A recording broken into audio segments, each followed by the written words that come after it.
Two, I'm trying new things and it's been a while since I've used watercolor.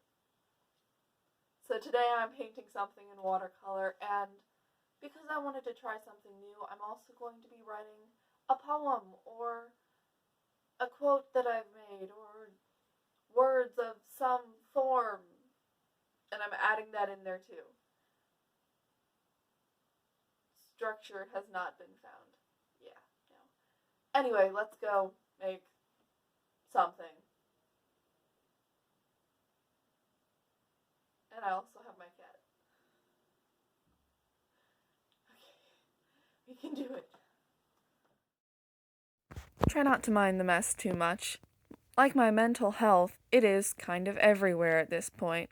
Anyway, I decided that for some odd reason, I really like painting trees right now. And by right now, I mean for the past few months, so I decided I was going to paint a tree. My opinion isn't a thing since I need to paint. I started the base, and I made it way too big for the rest of the tree. But you know, every tree has character, and if a tree doesn't have character, then it's probably just a stick. Honestly, I think that's a great quote. If a tree doesn't have character, it's probably just a stick. So I started out by using a few different shades of brown, and I just kind of painted in the branches that I sort of pre-made with some water. And I made sure to do variations of different colors, some darker, some lighter, to try and make it look like bark, but also to try and make it look like the tree's a bit washed out, I guess. I was trying to make it so that the tree wouldn't pop as much as the words or writing that would on the page, and my cat just came into the room, so that's why you hear a creepy door creaking in the background. And now my cat's in the video. I forgot that he came in while I was painting. He's a little baby. I'll love him forever.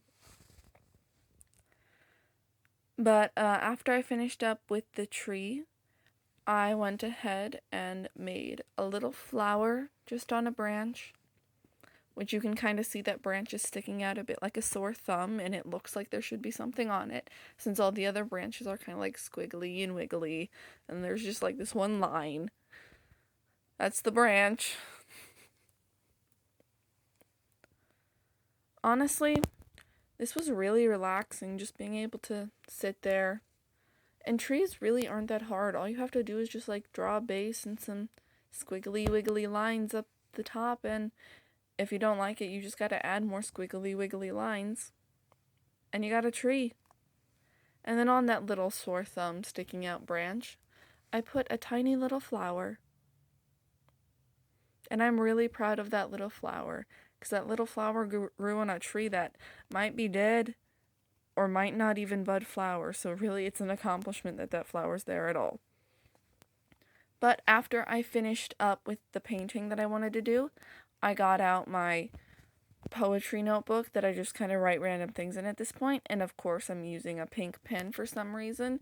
Don't know where the pencil went that I actually used it, but oh well. And I tried just writing something down that made somewhat sense. It's not my best poetry by any means, but then I kind of gotten out of writing poetry in the past few years, which I should definitely get back into. Maybe I'll make this a series so I can keep writing poetry and then write the poetry in advance. Oh yeah, there's when my mom knocked into the stand, but then I just started copying down the poem onto the watercolor paper, and let me tell you, this took forever. After the first 3 lines, I just pulled out the Sharpie and started writing, because I wanted it all to be in cursive, which writing in cursive isn't that hard, but trying to paint with watercolor or just paint with paint in cursive is a hassle.